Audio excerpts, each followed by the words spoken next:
Alhamdulillah birahmatihi yatarahamu ibaduhul mu'minun wa bi'inayatihi wa taufiqihi yahtadid dalun. Asyhadu an la ilaha illallah wahdahu la syarikalah wa asyhadu anna Muhammadan abduhu wa rasuluh. Amma ba'du. Hadirin ikhwatu iman, ahli pengajian, wabil khusus yang ada di dalam Masjid Al-Haq di Jalan Adipati Agung, Balai Endah, Kabupaten Bandung, Jawa Barat, NKRI, Negara Kesatuan Republik Indonesia Merdeka. Alhamdulillah dengan izin Allah malam ini malam Ahad pertama tanggal 23 Rajab tahun 1445 Hijriah, bertepatan dengan 3 Februari tahun 2024 Masehi. Kita kembali bisa hadir baik di masjid untuk memakmurkan masjid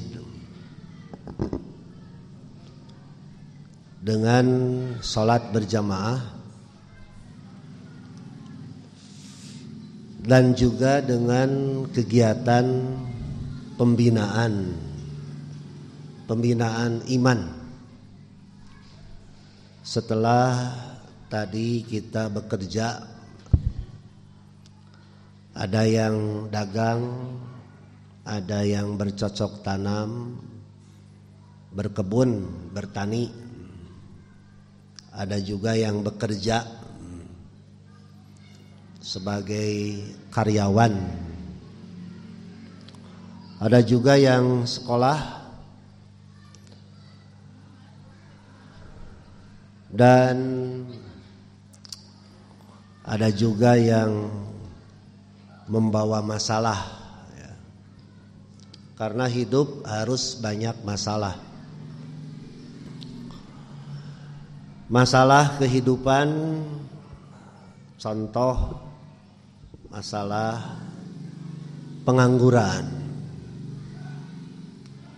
Ada yang belum bekerja, ada juga yang belum menikah, ada juga yang punya masalah keluarga.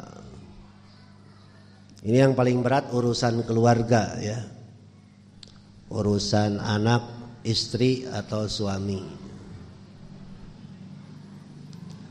Semuanya akan beres kalau kita mendekat kepada Allah Subhanahu wa ta'ala. Caranya sholat tepat waktu, berjamaah di masjid bagi laki-laki, kemudian sholat sunat, kemudian baca Quran. Semua masalah akan ada jawabannya di Quran, ya, terutama di Quran.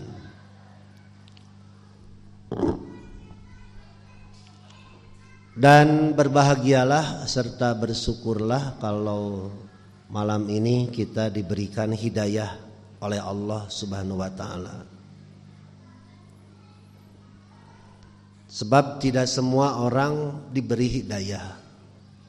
Hidayah taufik, ya. Hidayah taufik itu artinya hidayah berupa tenaga. Tenaga, kekuatan dari Allah Subhanahu wa ta'ala, sehingga bisa hadir di masjid. Dan juga di YouTube serta di Facebook, Kalau itu lintas provinsi. Ada yang dari Samarinda, ada yang dari Bali. Banyak sekali ya. Makanya kenapa saya ngaji kemana-mana bawa alat ya, kamera, laptop, supaya bermanfaat untuk semua. Dan mereka ada yang kena kepada saya dari YouTube dan Facebook. Ada yang bertanya juga di mana Al-Haq teh gitu. Padahal setiap ngaji saya umumkan Al-Haq itu ada di Bale Endah gitu. Apa ada di Google Map? Ada lah. Gampang ya gitu. Dan seperti biasa malam Ahad pertama saya ditugasi untuk membahas risalah sholat. Risalah artinya pesan ajaran dari Allah melalui Nabi Muhammad SAW yang disampaikan sudah sempurna. Sekarang sudah 1445 tahun. Salat ini oleh Nabi ketika Isra Mi'raj ya. Isra dan Mi'raj yang nanti tanggal 27 Rajab oleh sebagian umat Islam akan diperingati dengan istilah Rajaban. Jangan diganggu lah. Kalau diganggu apalagi dilarang mereka akan tersinggung. Biarkan sajalah. Kita mah Mi'raj tiap hari. Mi'raj artinya naik, berhubungan, berkomunikasi tiap hari dengan Allah melalui sholat. As-sholatu mi'rajul mu'min. Sholat itu adalah tangganya orang mukmin. Ini hadisnya dhaif ya. Hadisnya lemah. Tapi isinya memang benar. Sholat itu adalah tangga bagi seorang mukmin. Maksudnya sholat itu adalah penghubung. Menghubungkan hati kita, ucapan kita, perbuatan kita dilaporkan kepada Allah. Gitu ya. Makanya kenapa kita tiap hari sholat? Sebab kita belum bisa sholat yang benar. Yang kedua, kenapa kita tiap kali sholat, tiap hari sholat? Karena banyak ujian yang datang menimpa kepada kita yang sifatnya dadakan. Sifatnya apa? Dadakan. Apa dadakan teh? Ya mendadak, tiba-tiba. Ada yang diuji dengan tabrakan, ada yang diuji tiba-tiba anaknya bermasalah dengan pergaulan. Ada yang diuji dengan istrinya yang selingkuh. Ada yang diuji dengan suaminya yang selingkuh gitu. Itu urusan pribadi. Ada yang diuji dengan perdagangannya yang rugi. Bahkan tadi ada laporan hasil cocok tanamnya dicuri ya. Dicuri teh naon? Dipaok. Kan itu harus siap itu. Sudah capek-capek menanam bawang, tomat, jagung dan lain-lain. Tetapi ketika dipanen dicuri orang. Itu padahal kita sudah mengharapkan, menunggu hasil apa? Hasil panen. Gitu ya. Nah, jadi berbicara tentang kehidupan, Saya tadi ngobrol sebelum ngaji ya. Biasa saya tadi jam 4 lebih 10 menit sudah sampai di masjid. Hikmahnya apa? Biar santai, kemudian cari inspirasi, tiba-tiba datang jamaah, kemudian ngobrol. Itu jadi inspirasi, jadi bahan. Mudah-mudahan yang saya sampaikan mewakili Bapak Ibu yang hadir di sini, termasuk yang di YouTube dan Facebook. Barangkali ada yang membawa masalah yang sama. Sebab kalau diuji dengan kesenangan, banyak duit, banyak untung, banyak harta, sehat, rata-rata orang tidak merasa diuji. Sok, Ibu, rata-rata yang curhat ketika ada masalah kebaikan, masalah keburukan. Orang rata-rata curhat ke ustadz ketika dagang rugi. Betul tidak? Kalau dagang untung, ada yang curhat ke ustadz. Malah iya. Jempe. Api-api. Seolah-olah tidak dapat keuntungan. Tapi kalau sedang rugi, ngomong. Saya dagang sedang rugi. Keruntung ka mana wae, ai geus rugi kakara ngomong. Yang begitu manusia. Idza massahu syarru jazua wa idza massahul khairu manua. Ketika diuji dengan keburukan berkeluh kesah. Curhat kaditu ka dieu. Wa idza massahul khairu manua. Ketika diuji dengan kebaikan, keuntungan, banyak duit, manua, pelit gitu. Apa pelit teh? Kikir, cicing we jiga nu teu wawuh we.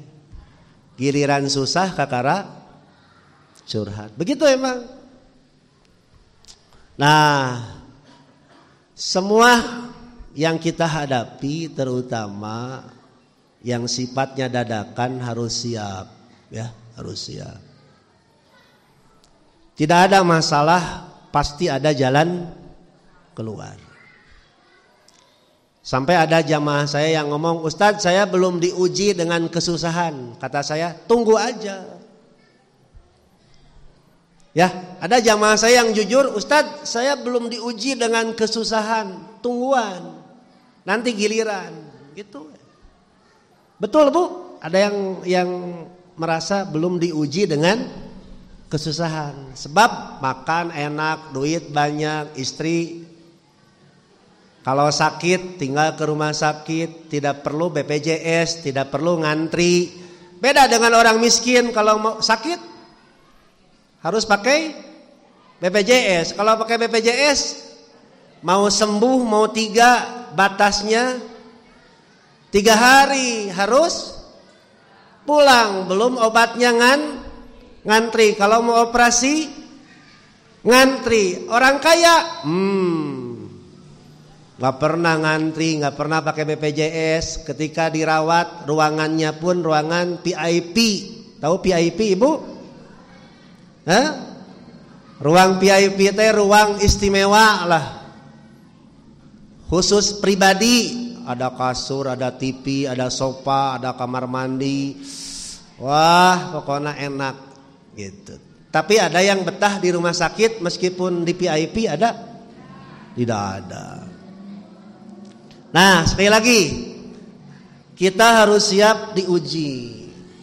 Dan ujian itu dadakan. Ya, dadakan. Seperti mendapatkan rizki, rizki pun dadakan. Saya sore ini tidak bermimpi akan mendapatkan ini, mendapatkan itu, tidak. Saya tidak tahu apakah akan tabrakan atau tidak tahu. Ini cerita Bu ya, sebentar. Ketika beres ngaji dari Ciparai, leles bulan Ramadan itu. Pas mau parkir, sudah pas posisi parkir itu. Tiba-tiba ceger, ditabrak. Itu dadakan. Harus siap Harus. Seorang yang siap langsung istirja. Innalillahi wa inna ilaihi rajiun. Kemarin Bu belum lama, belum sebulan lah. Baru pulang ngaji dari Cibiru, sedang nunggu lampu merah di Gede Bage, nyantai we bari ngarokok. Tiba-tiba ceger, ditabrak bujur mobil teh. Ketika saya turun, aduh maaf Pak, saya nggak kelihatan, ngantuk. Oh iya. Terus gimana? Ya diomean cek urang teh. Kumaha? Nyaomean. Tanggung jawab teu? Ya. Sementara ini tanggung jawab. Tapi belum beres. Udahlah Pak, saya tidak mau ribut, saya mau pengajian. Ini mobil saya dipoto, ini nomor HP saya, nanti hubungi aja ya. Selesai. Itu ngambek biasa. Termasuk ujian anak. Ini yang paling berat ya Bu ya. Karena ya jamaah saya karena suka curhat ya saya harus nasihati. Anak itu kadang jadi musuh yang dicintai.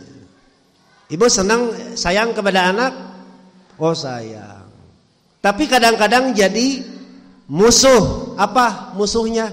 Ketika anak kita pergaulan bebas, ketika anak kita sholatnya nggak tahu bagaimana, ketika anak kita terjebak dengan geng, ketika anak kita terbawa pergaulan bebas, itu harus siap itu. Ya, nah, salah satu obatnya inilah pengajian. Jadi kalau ngajinya tingkat tinggi gampang. Saya menyampaikan materi sholat babari. Tadi juga ada pesan ke saya, Ustadz tolong nanti bahas ya tentang masbuk, ketinggalan rokaat. Sebab ada yang menganggap kalau dapat ruku maka itu dihitung satu rokaat. Ada juga yang pesan, Ustadz nanti bahas ya tentang tahiyat. Iya. Ustadz nanti bahas ya tentang sujud. Karena banyak jamaah yang ketika sujud kakinya rapat. Nah itu pesan itu mah gampang Bu. Menerangkan itu cetek. Maaf ya, gampang. Tapi saya sebelum menyampaikan materi harus membentengi dulu. Jamaah saya yang hadir ke sini ini tidak semuanya sama. Ada yang membawa kesenangan, yang tadi belum pernah susah, ada yang membawa masalah. Nah itu harus saya jawab dulu. Setelah itu baru nyampaikan materi. Materi mah babari. Di YouTube juga banyak. Ya. Nah, Bapak Ibu sekalian hadirin yang ada di masjid ini, intinya apapun masalah yang kita hadapi, hadapilah dengan ketakwaan. Ketakwaan artinya dekati Allahnya. Dekati Allah. Jangan bosan sholat, jangan bosan berdoa, jangan bosan memberi contoh, jangan emosi. Apa emosi? Gede ambek. Sok kalau kita punya pemimpin gede ambek resep tuh. Punya calon presiden ambek-ambekan we gaweana teh. Resep teh. Rujit ninggalina ge. Ya kan? Apalagi ngurus negara. Negara Indonesia itu negara yang luas, enggak bisa dengan emosi. Harus dengan kepala dingin, termasuk masalah anak, pekerjaan dan sebagainya, ya. Gitu. Cukup ya sebagai mukadimah dan kita langsung bahas tentang pesanan tadi. Ustadz katanya pernah menjelaskan di masjid ini tapi belum selesai. Tentang apa Pak? Tentang masbuk. Gitu. Tentang apa? Masbuk. Kemarin malam saya membahas ini di Masjid Nurul Hikmah di Jalan Sukamulya Indah Pasteur. Di sini dibahas sedikit lagi lah. Oke, masbuk. Di buku Risalah Salat tidak dijelaskan. Di dalam buku Risalah Salat tidak dijelaskan. Sok teangan bab masbuk ayat teu. Wal aya. Ya, karena ini mah yang sudah pasti gitu. Tinggal membaca, tinggal mengamalkan. Ada sebagian tapi perlu penjelasan lah. Di antaranya seorang yang sholat wajib membaca Al-Fatihah. Dalam buku Risalah Salat halaman 93. Itu ada pembahasan, tapi ringkas. Tapi apa? Ringkas. Baik, saya akan terangkan sekarang. Bagaimana kalau kita terlambat sholat berjamaah? Sementara imam sedang ruku atau imam baru membaca Al-Fatihah setengahnya. Apa yang harus kita lakukan? Kalau imam sedang membaca Al-Fatihah setengahnya, kita datang ke saf takbiratul ihram, Allahu Akbar. Lalu mendengarkan imam membaca Al-Fatihah. Mendengarkan aja. Kalau sholatnya dijaharkan, dikeraskan. Bagaimana kalau sholatnya disirkan, dipelankan? Ketika kita takbiratul ihram, boleh langsung Al-Fatihah. Ketika baru Ar-Rahmanir-Rahim, imam tiba-tiba ruku, ikuti ruku. Nah pertanyaannya, kalau kita mendapatkan Al-Fatihah hanya setengah, sudah dihitung 1 rakaat belum? Gitu. Jawabannya apa, Bu? Jawab. Kalau kita ketinggalan sholat berjamaah, ternyata imam baru membaca setengah, kita pun baru membaca setengah, imam keburu ruku, apakah sudah dihitung 1 rakaat belum? Belum. Nah, jawabannya apa?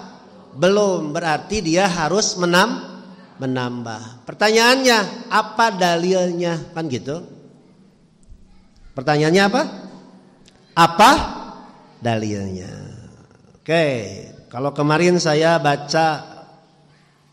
terangkan perbandingan madhab. Kalau sekarang saya tidak akan saklek. Apaan apa? Saklek. Apa saklek teh? To the point. Pret gitu. Apa dalilnya?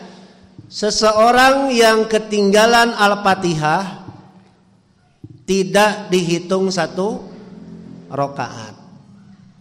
Sekedar untuk mengingatkan kembali. Ibu, Bapak, Al-Fatihah berapa rakaat? Berapa ayat?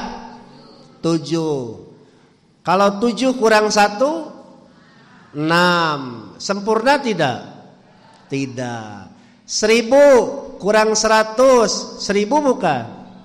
Bukan. Al-Fatihah berapa ayat? 7. Kurang 2, 5. Sempurna tidak? Nah itu. Berarti orang yang ketinggalan Al-Fatihah meskipun 1 ayat, dia tidak dihitung 1 rakaat. Apa dalilnya? Nah ini dalilnya. Dari Abu Hurairah, riwayat Al-Jamaah. Nabi SAW bersabda, "Idza sami'tum al-iqamah." Apabila kamu mendengar iqamah. Apa iqamah itu? Iqamah itu adalah lafaz adzan setelah adzan. Bedanya kalau iqamah ada qad qamatis shalah. Bacaan tertentu yang menandakan salat akan dimulai. Namanya iqamah. Kenapa disebut iqamah? Karena ada kalimat qad qamatis shalah. Kata Nabi, kalau kamu mendengar iqamah, pamsu ilas shalah, pergilah untuk salat. Wa alaikumus sakinah wal waqar, dan hendaklah kamu pergi untuk salat dalam keadaan tenang. Wala tusri'u, jangan cepat-cepat, jangan terburu-buru, santai. Kalau bahasa sekarang mah santuy. Santai jadi santuy. Jadi kalau kita mau ke masjid, Pak, dengar adzan nih, dengar adzan. Santai aja. Jangan tergesa-gesa. Santai aja.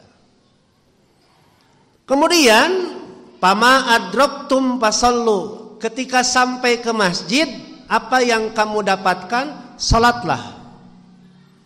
Kalau kebetulan imamnya belum siap-siap, masuk saf. Saf yang paling bagus laki-laki di mana? Di depan. Maaf Bu, saf di depan ini saf VIP. Orang-orang yang khusus diberikan penghormatan dan penghargaan oleh Allah. Saf wanita yang paling bagus di mana? Di belakang. Di belakang apa? Di belakang mana? Di belakang laki-laki. Yang paling bagus bukan ibu di sini, di sana. Di mana tuh? Di luar ya? Itu yang paling bagus. Serius. Yang paling bagus yang paling belakang. Jangan paling dekat dengan laki-laki. Lanjut. Wa ma fatakum fa'atimmu, apa yang tertinggal sempurnakanlah. Nah, ini yang suka dijadikan dalil oleh Imam Bukhari dan Abu Hurairah. Jadi hadisnya Bukhari, bahkan ada hadis yang lain yang mengatakan bahwa ini hadisnya riwayat Bukhari ya. In adraktal qauma ruku'an lam tu'tadda bitil karrok'ati. Kalau kita mendapatkan ruku ketinggalan Fatihah, maka itu tidak dianggap satu rakaat. Tidak dianggap satu rakaat. Itu jawaban yang saklek. Apa saklek? To the point. Paham? Paham? Nah, sebagai wawasan ini, wawasan. Ternyata ada yang membantah riwayat Bukhari juga. Ada seorang sahabat namanya Abu Bakrah. Siapa Bu? Abu Bakrah. Satu ketika Abu Bakrah datang untuk sholat berjamaah. Kemudian waktu itu Nabi sedang ruku. Sedang apa? Ruku. Lalu Abu Bakrah sebelum sampai ke saf, sebelum sampai ke mana? Ke saf, dia ruku di mana? Di pintu ruku. Belum takbiratul ihram, ujug-ujug ruku. Lalu dilaporkan kepada Nabi. Mungkin ada sahabat yang melirik. Oh, ini Abu Bakrah tadi ketinggalan sholat, tiba-tiba langsung ruku. Setelah itu dipanggil Abu Bakrahnya. Lalu oleh Nabi tidak disalahkan dulu, tapi oleh Nabi diberikan semangat. Zawadakallahu hirsan. Zadakallahu hirsan.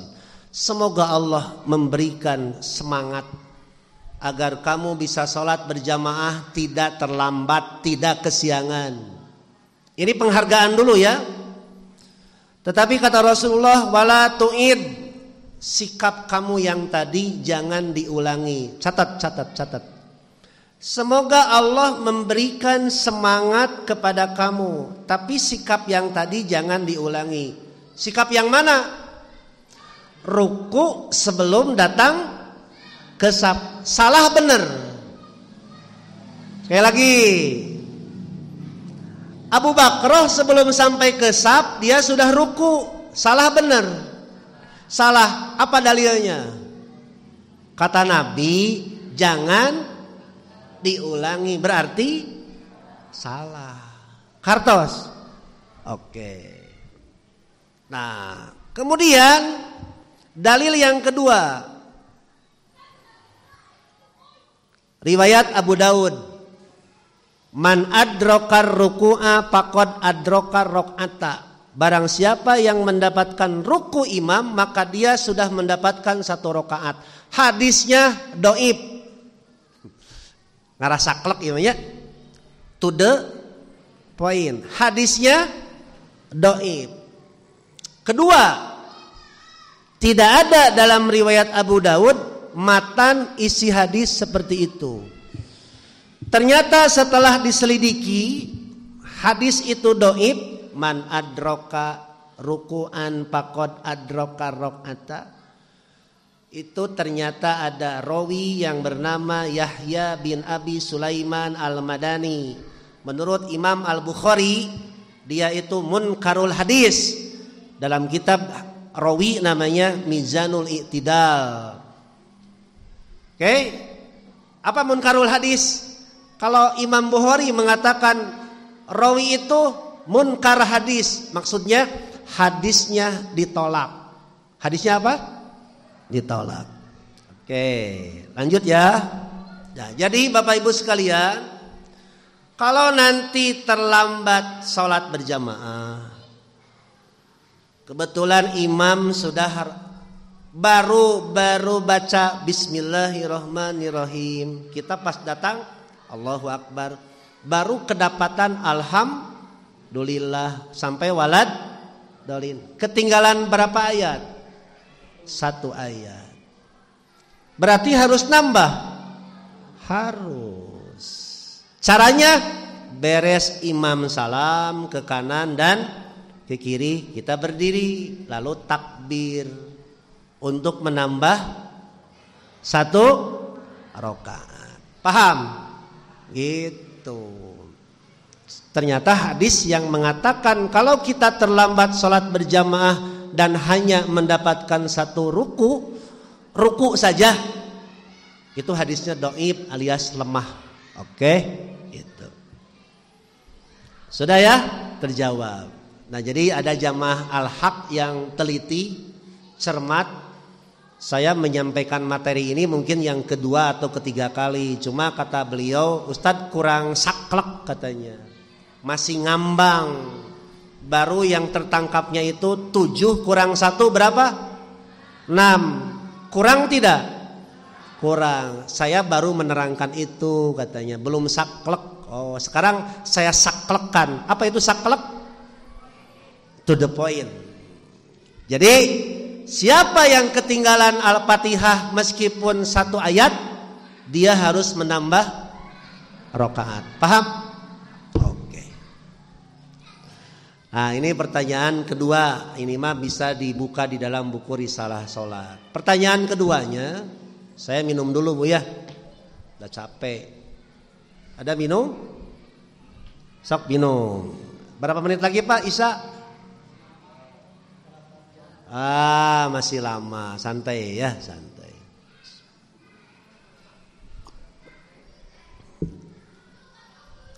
Ada yang beranggapan bacaan tahiyat, apa tahiyat teh? Tasahud, apa tasahud teh? Tahiyat, apa tahiyat teh? Tasahud, itu bahasa orang Sunda. Begini atulah, tahiyat itu adalah duduk di rakaat kedua atau di rakaat terakhir. Disebut tasahud karena ada bacaan 2 kalimat syahadat. Disebut tahiyat karena bacaan pertama at-tahiyat. Gitu, Kartos. Iya. Siap. Ada yang beranggapan katanya bacaan tahiyat itu tidak usah tamat, cukup sampai syahadat asyhadu an la ilaha illallah wa asyhadu anna muhammadan abduhu wa rasuluh. Udah aja. Kalau tasahud tahiyat pertama. Kalau tahiyat terakhir pakai sholawat. Allahumma sholli ala Muhammad wa ala ali Muhammad sampai innaka hamidum majid. Betulkah seperti itu? Nah, itu pertanyaannya. Nah, ini dijawab di dalam buku Risalah Salat. Boleh dibuka oleh ibu nanti. Sekarang juga boleh, bapak boleh buka. Kala pohodaya bigida. Kalambu. Nah, ini nih halaman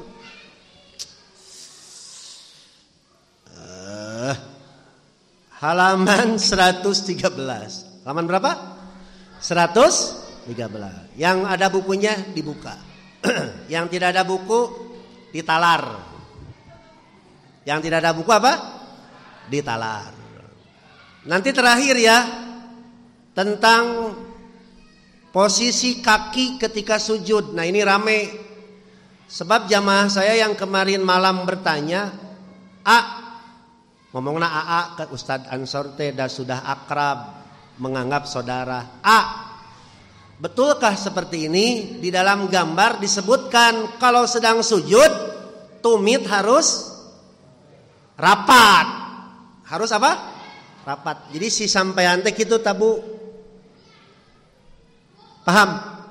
Dekieu tapi itu gambarnya menjelaskan seperti itu. Padahal jawabannya tidak sederhana. Panjang. Kemudian saya kirim WA penjelasannya, langsung dia ngomong ha. Berarti naon? Panjang. Kata saya bacanya pelan-pelan. Nanti dibahas lagi lah di masjid. Itu terakhir ya, nanti beres Isya. Mun teu maot tage. Lamun maot, lamun maot mah ku Pak Iyek we teraskeun. Pak Iyek aya. Eta teh incu. Sugan teh putra. Nu kasaberiji? Katilu alhamdulillah. Gaduh incu. Abdi mah teh acan incuan. Ini dalilnya bacaan tasyahud awal dan tasyahud akhir. Nomor 29 bersumber dari Ibnu Mas'ud. Beliau menceritakan alamani Rasulullah sallallahu alaihi wasallam. Rasulullah mengajarkan kepada saya at-tasyahhuda, tasyahud. Kappa baina kappaihi, yaitu beliau mengajarkan aku tahiyat ini kappaihi, dengan dua telapak tangannya dipegang. Kama yu'allimunis surata minal Qur'an, sebagaimana beliau mengajarkan surat di Quran. Ya, baik. Apa bacaannya? At-tahiyatu lillah was-shalawatu wat-thayyibat. Ibu, Bapak, ketika kita sedang tahiyat, maaf ya, saya terangkan sekarang, mumpung ingat. At-tahiyatu lillah. Apa artinya? Segala kehormatan itu bagi Allah. Berarti kita harus siap tidak dihormati. Berarti kita harus siap tidak dihormati. Dua, jangan gila hormat. Tahu gila hormat?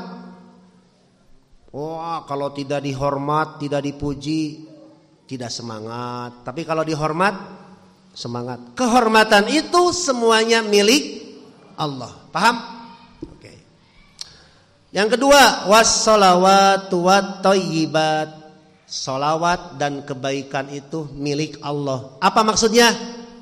Rahmat, ampunan, keberkahan, semuanya dari Allah. Paham?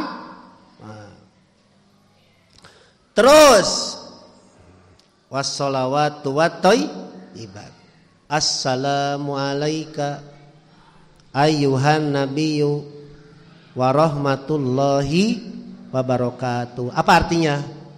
Semoga keselamatan untukmu wahai Nabi, dan semoga rahmat dan keberkahan untuk Nabi.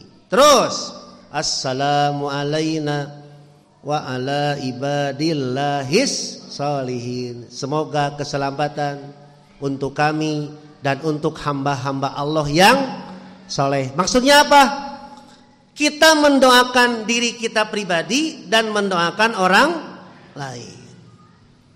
Tiga, asyhadu an la ilaha illallah wa asyhadu anna muhammadan abduhu wa rasuluh. Apa maksudnya?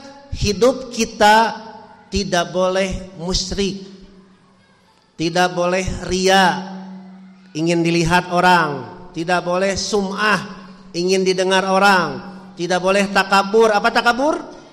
Sombong. Tidak boleh ujub. Apa ujub? Bangga kalau sudah melakukan amal soleh. Tidak boleh hasud. Apa hasud? Dengki. Tidak boleh gibah, tidak boleh namimah, tidak boleh bohong.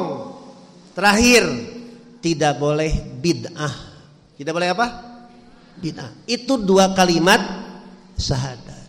Janji kita kepada Allah tidak akan musyrik, tidak akan riya, tidak akan sum'ah, ujub, takabur, hasud, gibah, namimah, bohong, ingkar janji, dan tidak boleh hurufat. Apa hurufat?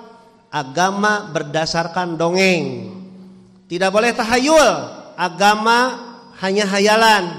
Hidup ini nyata, bukan hayalan. Harus dihadapi dengan, sekali lagi, hidup itu nyata, harus dihadapi dengan kenyataan. Kenyataan kita lapar, apa yang harus dilakukan? Cari makan atuh, manya jauh makan. Kenyataan kita nganggur, butuh apa? Pekerjaan. Apakah cukup dengan melamun? Ngalamun weh. Menghayal bintang di langit, mudah-mudahan pekerjaan datang pagi-pagi ngaringkuk. Apa ngaringkuk? Tidur siang menggoler, sore perem, malam begadang. Apakah bisa pekerjaan datang dengan hayalan? Tidak bisa. Kenyataan kita bujangan. Yang namanya bujangan butuh pendamping, berarti kudu nikah. Apakah nikah cukup dengan menggunakan beungeut? Cukup teu? Beungeut kasep, gagah, cukup teu? Butuh naon kalau nikah? Duit. Ibu betul tidak? Sekarang udah nikah butuh apa? Duit. Sandang, pangan, papan. Apa sandang? Pakaian. Apa pangan? Makanan. Apa papan? Rumah. Hei para bujangan, kamu nikah tidak cukup mengandalkan beungeut, tidak cukup mengandalkan orang tua, perlu tanggung jawab, perlu kemandirian. Sebab istri kamu butuh makan, butuh baju, butuh tempat tinggal. Siapkan itu. Ulah rek kawin mama, rek kawin papa, era tuh. Kecuali kalau orang tuanya memang kaya. Tapi kalau orang tuanya miskin, kasihan. Pas mau kawin teh, Pak rek kawin, boga duit teh. Henteu era dibuka kopiahna ge aing. Era. Gitu. Kenyataan kita bodoh, harus apa? Belajar. Kenyataan kita nganggur, butuh apa? Pekerjaan, usaha. Jangan malas, jangan gengsi. Itulah pengamalan asyhadu an la ilaha illallah wa asyhadu anna muhammadan abduhu wa rasuluh. Hidup itu nyata, hadapi dengan kenyataan. Kartos? Oke. Yang keempat, seberapa menit nih Pak Yek? 5. Sholawat. Allahumma sholli ala Muhammad wa ala ali Muhammad kama shallaita ala Ibrahim wa ala ali Ibrahim wa barik ala Muhammad wa ala ali Muhammad kama barakta ala ali Ibrahim innaka Hamidum Majid. Apa maksudnya? Begini. Kenapa kita harus bersolawat kepada Nabi? Kita harus tahu diri. Nabi itu banyak jasanya. Umurnya berapa tahun? 63 tahun. Jasanya berapa tahun?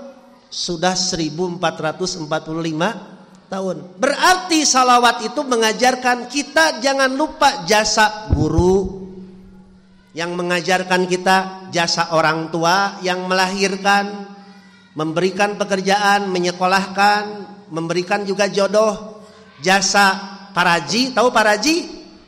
Apa paraji? Dukun beranak, bidan, dokter. Jangan lupakan jasa mereka. Seperti kita tidak pernah melupakan jasa Rasulullah. Ketika mendengar adzan, ingat siapa? Ingat Nabi. Siapa yang pertama kali adzan?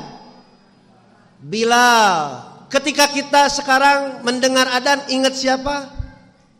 Ingat Nabi. Alhamdulillah hidup kita berkah. Tadinya tidak tahu bagaimana rumah tangga yang baik, tidak tahu bagaimana dagang, tani yang benar.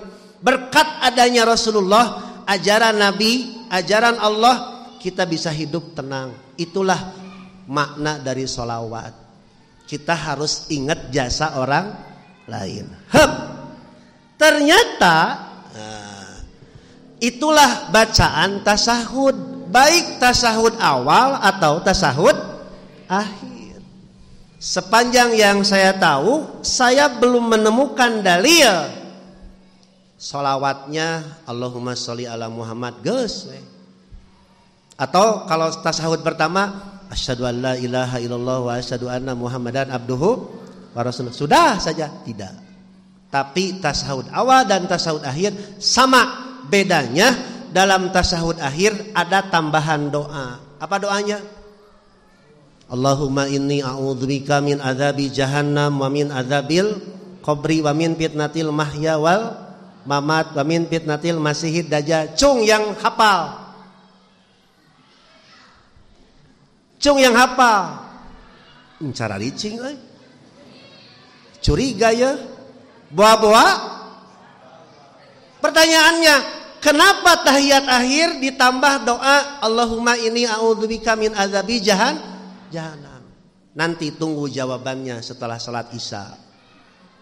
Pada kagok ayeuna sakedeung deui Isya.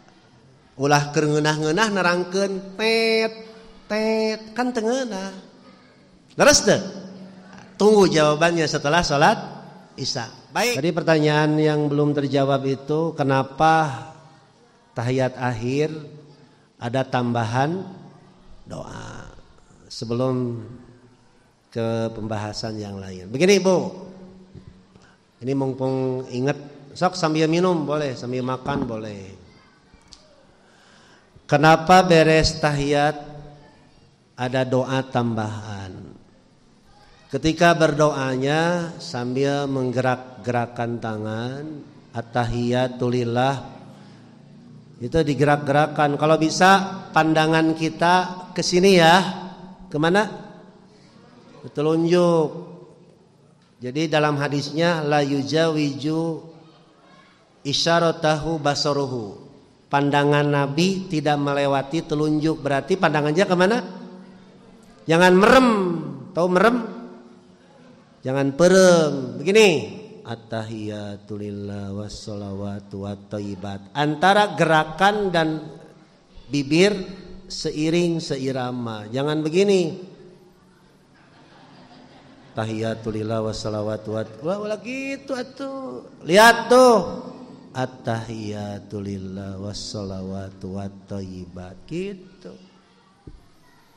Sampai kapan gerakan ini? Sampai selesai berdoa. Nah, di antara doanya tambahan pada tahiyat akhir, Allahumma inni a'udzubika min adzabi jahannam. Ya Allah, aku berlindung kepadamu dari siksa jahannam.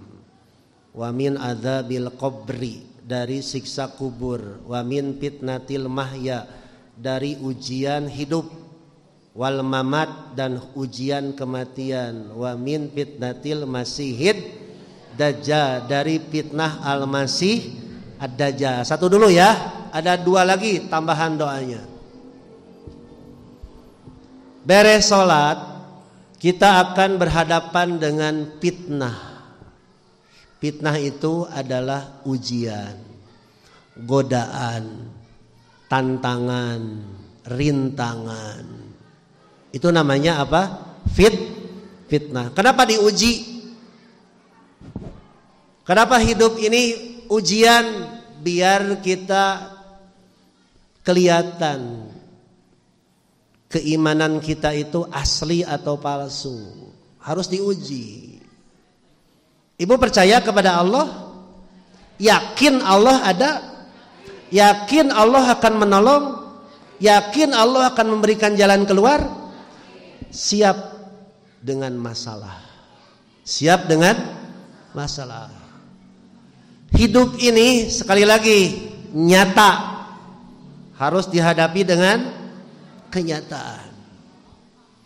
Kenyataan teman-teman kita yang nakal, gangster dan kawan-kawan tidak bisa menolong kita.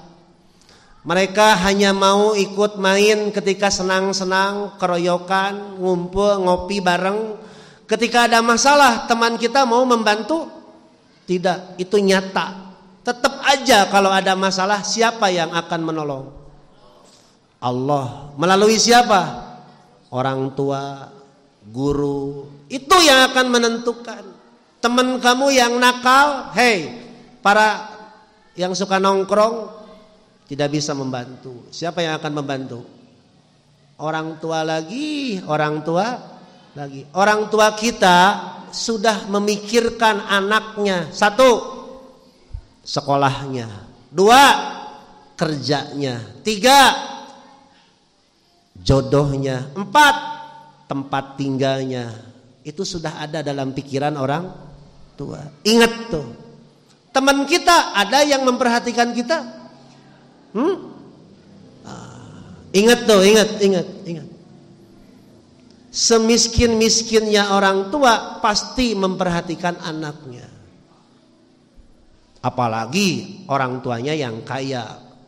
Nanti rumahnya di sini, kalau bisa jangan berjauhan tapi berdekatan. Diberi dengan rumah yang sama. Pemberian orang tua kepada anak tidak boleh dibeda-beda. Kalau ngasih rumah ukurannya harus sama. Tidak boleh dibeda-beda meskipun anaknya perempuan. Itu namanya hibah. Pemberian orang tua kepada anak selagi hidup harus sama, tidak boleh beda. Itu namanya hibah. Paham? Oke. Beres sholat kita akan menghadapi ujian kehidupan. Kenapa kita diuji?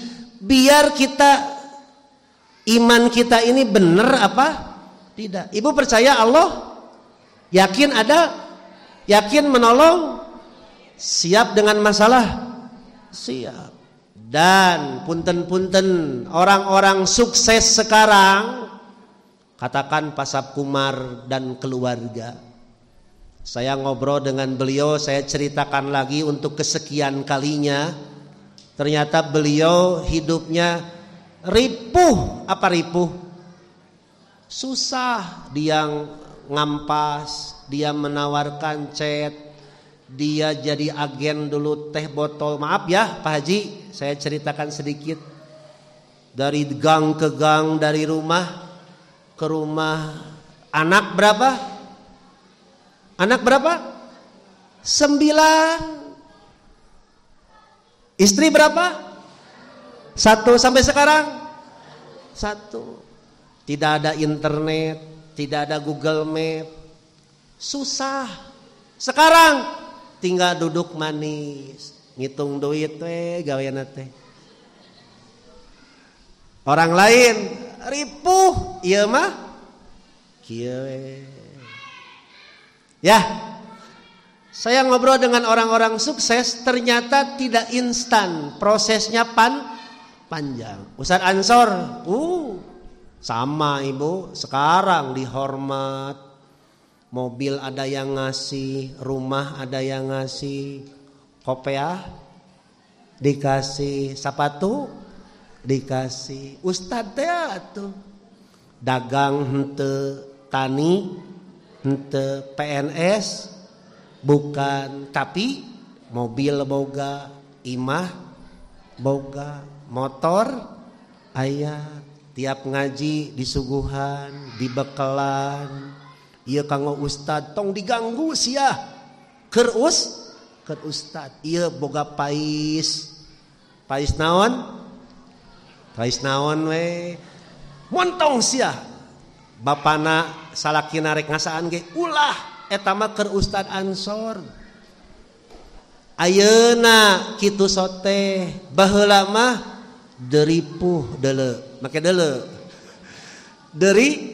Deripuh. Nah, makanya kenapa kita berlindung kepada Allah dari pertama dari siksa neraka jahanam. Bapak Ibu sekalian, neraka yang paling dahsyat adalah jahanam. Dan neraka itu tidak ada yang dingin. Neraka itu api, tidak ada yang hangat. Apa itu hangat? Hangat. Kalau api neraka ada yang hangat, saya tidak takut. Ya. Neraka yang paling ringan adalah seseorang masuk neraka memakai sepatu, sendal, kepalanya mendidih. Kartos tuh. Siksaan neraka yang paling ringan adalah memakai sendal di neraka, kepala mendidih. Itulah siksaan yang diberikan kepada Abu Thalib. Mau masuk neraka? Tidak. Yakin neraka panas? Yakin? Pernah kasunut rokok? Oh pernah. Ngagurubuk tuh? Ngagurubuk. Panas tuh? Panas. 2. Siksa kubur. Siksa kubur itu adalah siksa di alam kubur ketika tidak bisa menjawab pertanyaan. Pertanyaannya sederhana sebenarnya. Apa yang kamu ketahui tentang laki-laki itu? Nanti semua Bapak Ibu saya di alam kubur, bukan di Cipicung, bukan di Cangkring, bukan di mana kuburan di sini? Ibu kalau meninggal di sini dikubur di mana? Japaros, bukan di situ. Alam kubur itu namanya alam barzah. Yang disebut barzah itu benteng pemisah antara dunia dan akhirat, tengah-tengah. Semua orang akan menyaksikan nanti saya akan diperlihatkan oleh Allah sesosok laki-laki yang namanya Muhammad Rasulullah sallallahu alaihi wasallam. Ketika jenazah dimasukkan ke liang kubur, kemudian didoakan, ditinggalkan, malaikat turun dan bertanya. Pertanyaannya sederhana. Apa yang kamu ketahui tentang laki-laki itu? Bahasa Arabnya kieu. Ma ilmuka bihadzal rajul? Apa yang kamu ketahui tentang laki-laki itu? Fa'ammal mu'minu awil muqinu, adapun orang mukmin atau orang yang yakin, fayaqul, dia akan menjawab, huwa Muhammad, dia adalah Muhammad, ja'ana, dia datang kepada kami bil Islam, membawa agama Islam, fa'amanna wattaba'na, lalu kami beriman dan kami mengikuti ajarannya. Pertanyaannya, apakah semua orang bisa menjawab pertanyaan itu? Tidak. Apakah bisa didadak hafalan? Bisa tidak? Tidak. Nah sekarang kita ngaji, sekarang kita sholat, sekarang kita belajar agar kita bisa menjawab pertanyaan di alam kubur. Dan ketika orang menjawab benar, kata malaikat, sesungguhnya kami tahu kamu orang iman. Sekarang tidurlah wahai ruh yang soleh. 1.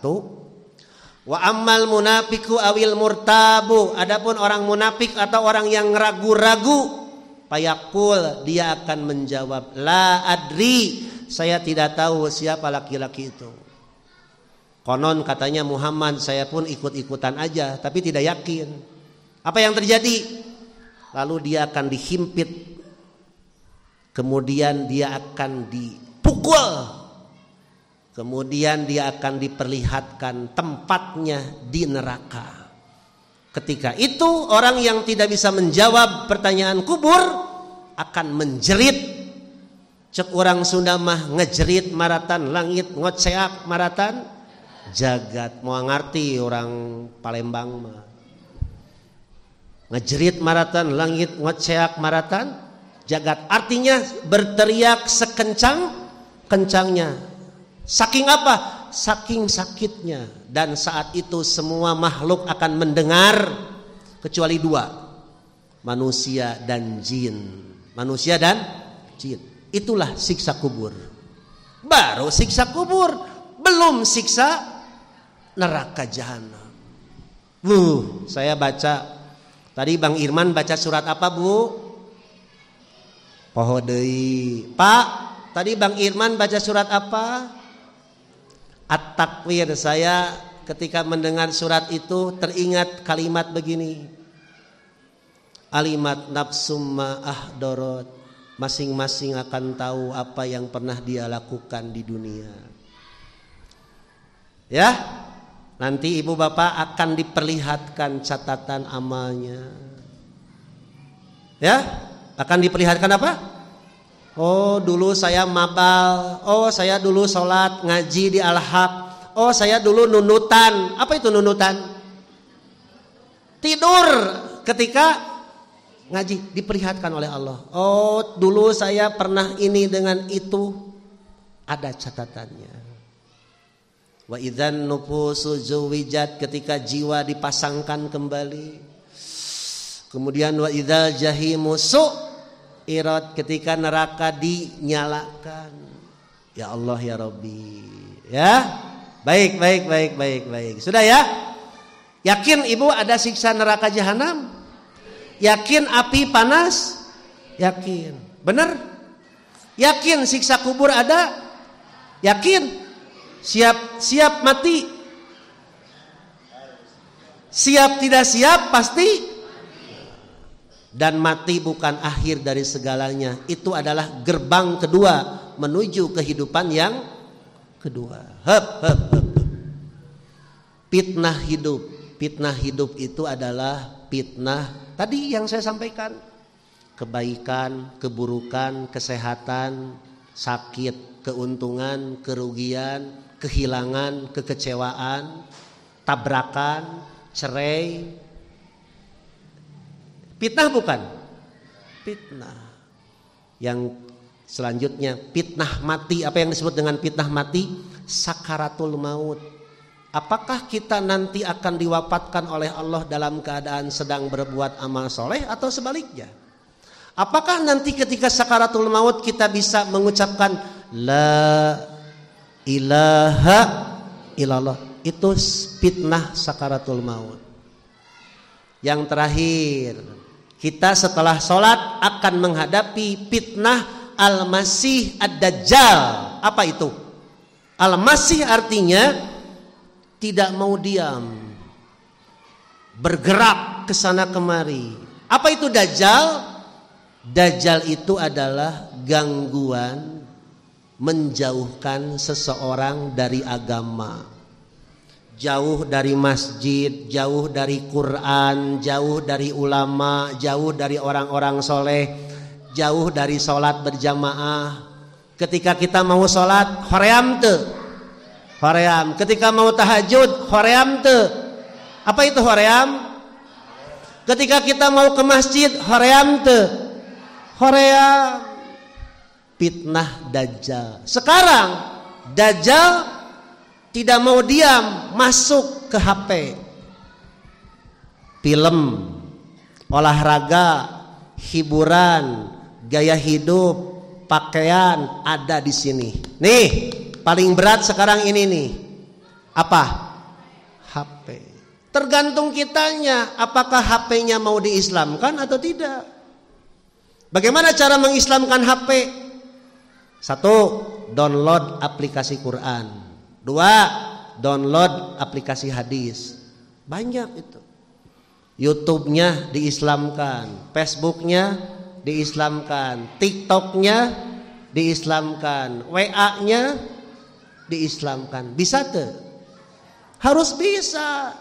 Sedang nonton pengajian tiba-tiba iklan lewat. Iklan naon? Iklan maksiat.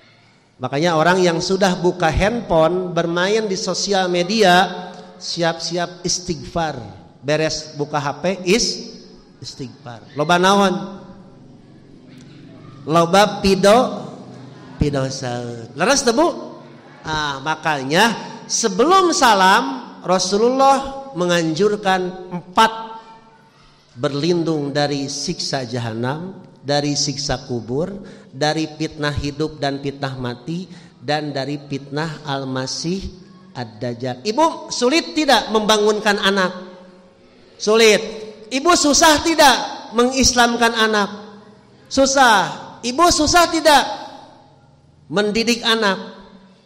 Itulah fitnah Al-Masih Ad-Dajjal. Tapi ibu dan bapak jangan bosen ngajak, ngadoakeun, merecon, contoh, terutama ngobrol.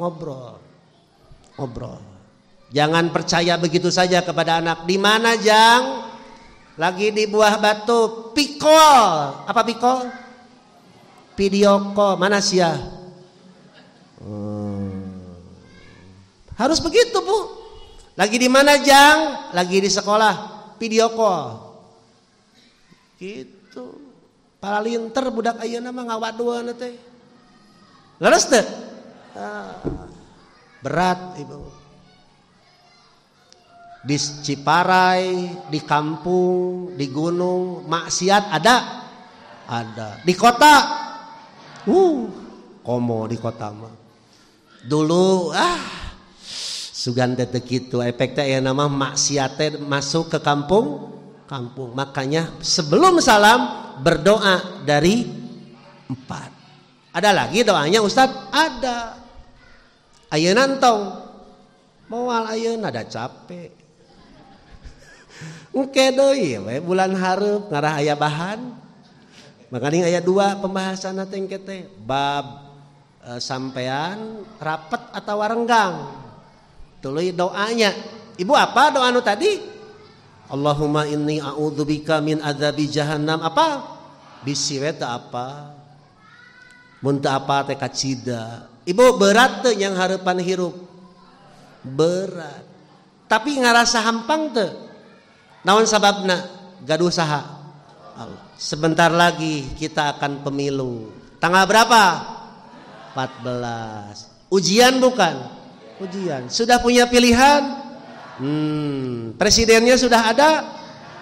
Tahun 2024 sudah ada catatannya. Presiden Indonesia si A, si B atau si C. Sudah ada. Kewajiban kita mah memilih, berdoa. Memilih dan berdoa. Sudah ada pilihannya? Sama? Oh sarua euy. Iya sarua? Allah, bisi kieu. Kieu teu. Aya nu kieu. Aya eta mah calon presiden goib ngaranna. Ada caleg milih teu caleg. Eta rada rieutnya. Caleg mah nya nu koneng, nu biru, nu beureum, nu ungu. Bingungnya. Colok we sesuai arahan lah. Mun anggota Persis mah nurut teh kumaha imam, bari teu kaharti oge nurut we nya. Nurut teh. Lamun lain anggota Persis mah bebas, tapi lamun anggota Persis mah da aya arahan, kudu ieu wayahna. Ibu, sekarang Ibu melihat tidak kecurangan? Elak, Pak, Bapak mah rada ngarti. Ibu lihat sekarang pemilu curang? Teu ngalartieun euy. Aing marek cerdas kumaha. Sekarang gejala-gejala naon curang teh Ustad? Licik atuh, licik tahu Ibu licik? Kelihatan tidak liciknya? Oh, pinter euy.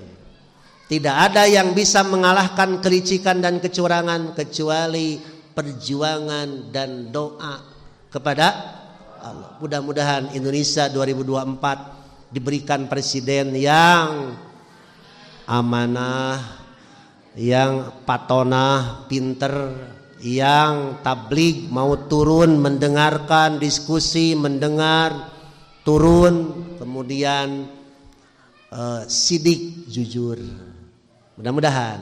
Amin kan atuh. Kitu atuh. Kalau beda pilihan, hargai ya. Jangan menghina, jangan menjelekan. Sanajan orang keheunya. Nirujit aing ka si eta nya. Leres teu? Eta teh ulah dikaluarkeun cukup dina hate. Aing si eta can modar-modar gitu. Aduh. Tasnya capek ah. Enjing subuh abdi kedah aya di Pasir Honje. Terang Ibu Pasir Honje? Mana? Cicaheum ka luhur. Jadi subuh saya Kita bertemu lagi nanti di Pasir Honje ya. Baik Bapak Ibu sekalian, mudah-mudahan pulang dengan selamat. Jangan lupa tanggal 14 Februari berdoa dalam tahajud, dalam salat wajib. Mudah-mudahan pilihan orang tepat. Mudah-mudahan pilihan orang tepat. Mudah-mudahan yang licik dihancurkan. Mudah-mudahan yang licik dihancurkan. Amin kan atuh? Mudah-mudahan putra ibu yang belum soleh disolehkan. Yang belum dapat pekerjaan diberikan pekerjaan. Yang belum nikah mudah-mudahan diberikan jodoh. Yang cerai mudah-mudahan nikah deui. Ya, terima kasih atas perhatian dan kebersamaannya. Saya tutup dengan doa. Rabbana atina fid dunya hasanah wa fil akhirati hasanah wa qina adzabannar. Wassalamualaikum warahmatullahi wabarakatuh.